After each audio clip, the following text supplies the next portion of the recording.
Uthuthuria wa kuhitana na maratathi ma githomo ma maigirira riria wambikirwo ni honge cia uthuthuria.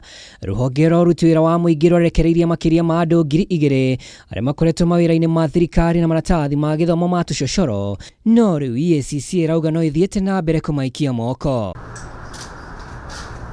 Kigomano-ini kia umuthi gatagati ga kanjũ ya aramati ya maundu megie aruti wira honge-ini itiganite na EACC kiria itanya ni kurimira mitugo mawira gwata kuhukia ungumania.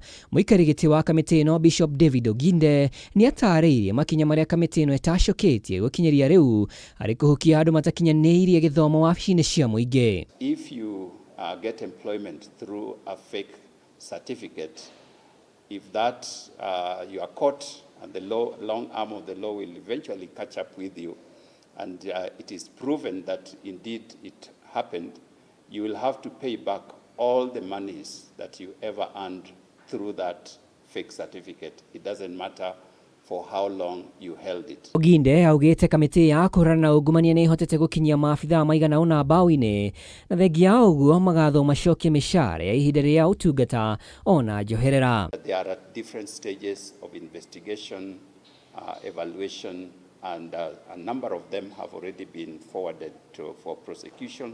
Some have been taken to court. Some cases have been concluded. I do not have the exact numbers that right now, but quite a number of them have also paid back what they acquired during that time in the form of any kind of emoluments, whether salary, benefits, and this is something that we really need to alert the public to. Ifirigisheni eregeirwo kunyitithio thinga makiria. EACC ikiuga unyitanĩri wayo na ruhonge rwa aramati ya maundu makoni aruti wira makambuni-ini ni uguteithĩrĩria kumunya andu a muthemba uyu na njira iri na uhuthu. Sometimes in the process of the recruitment, the persons involved in that process might not be aware that what they are handling is actually a fake document. So there's a sense in which you cannot hold them accountable for that.